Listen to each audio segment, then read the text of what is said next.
But as I was talking to people over there, Jewish people, they have different categories. They have the ones that are Orthodox, the ones that practice it, and the ones that don't.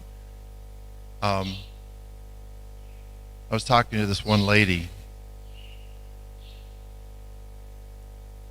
and I asked her, I said, why don't you follow, if you're willing to follow God, why don't you follow his son who died for us? And she made some excuse, him-hawed around, and she couldn't answer that.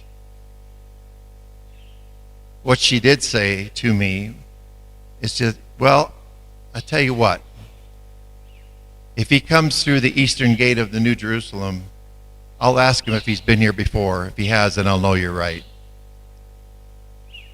All she was doing was setting herself up for deception, right?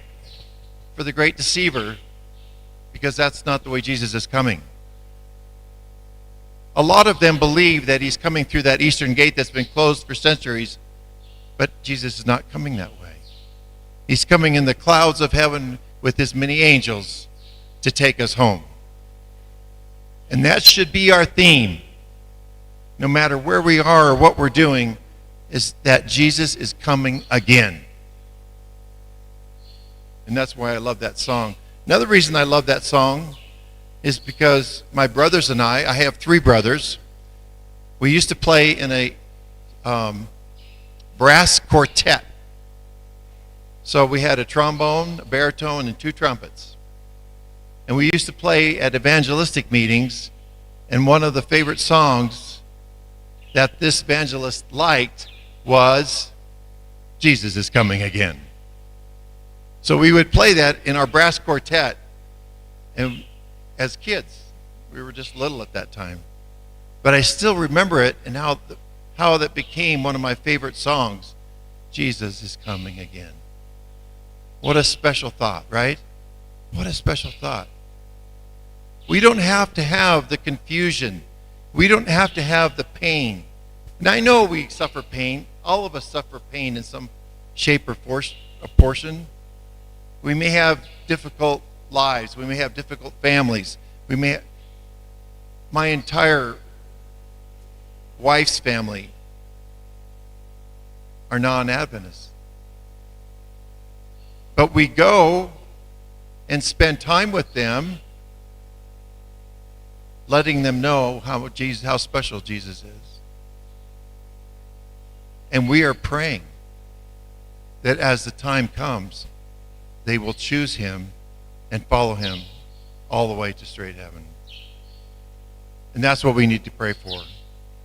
Whether you're in a difficult relationship, whether you're financially difficult, all things can be brought to Jesus. All things.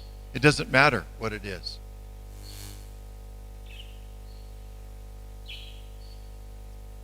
I'm just about ready to close here, but I wanted to share something with you that I thought was really important.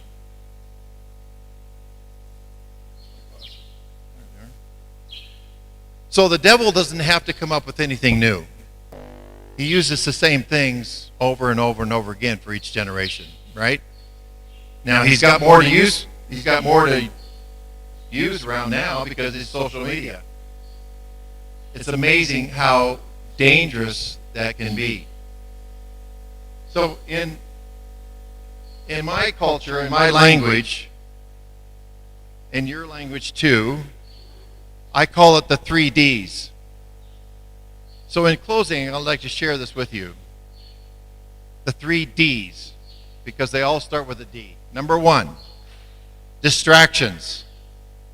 It means something that grasps our attention and leads us to focus on something that may harm us or lead us astray.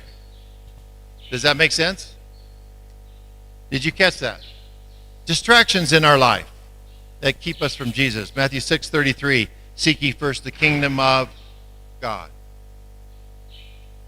Second, number 2, deception. Involves lying, cheating, dishonesty. Jesus talked about this in Luke 21. The third one is discouragement or depression.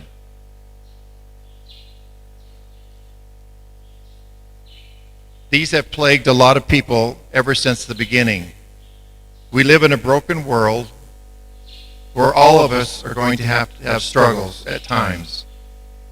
The deep trenches, the depression, health issues from family or jobs or children, anything. Even there's a famous person in the Bible in 1 Kings. His name was Elijah. Even he got discouraged. He had this great mountaintop experience when the Lord honored his altar and the Israelites said, "He is our God." Then he got word that Jezebel was going to kill him, and what happened? He started running. And I share that story because you can find them throughout the Bible that great men went through some tough times. So I don't share these with you just because. I want you to understand how important our lives are. And it's not to glorify what the devil does. It's just to be aware. The devil knows what's going to hurt you guys. He knows what's going to hurt me. He knows the darts that he can throw that will cause issues and problems. And he uses them all the time. But that doesn't mean we have to accept them, right? We have an armor that we can put on in Ephesians. I only point these out because the devil doesn't have to change a thing. He knows what buttons to push. But as long as we have Jesus in our heart, he can push those buttons as much as he wants, and he will not be successful. Just remember that if you're drowning in life's problems and issues, your rescuer has already walked on water. So I plead with you today, share the gospel. Share Jesus with somebody you know that doesn't know Jesus.